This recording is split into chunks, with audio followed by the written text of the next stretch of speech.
Recall off distractions. The setup.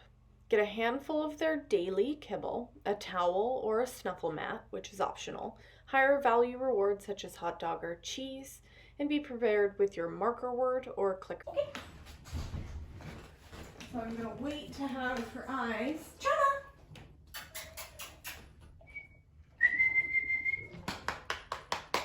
And if I don't have any of that, I need to get closer.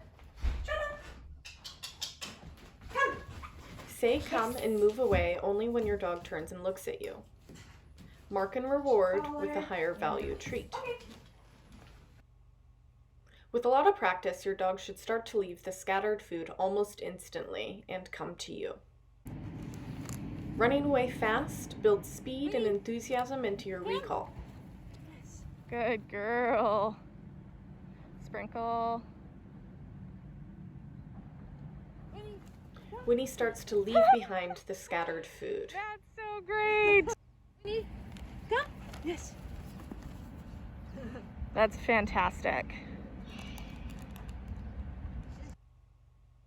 Only when your dog can easily leave a small scattering of lower value food or treats should you begin practicing recall off real life distractions.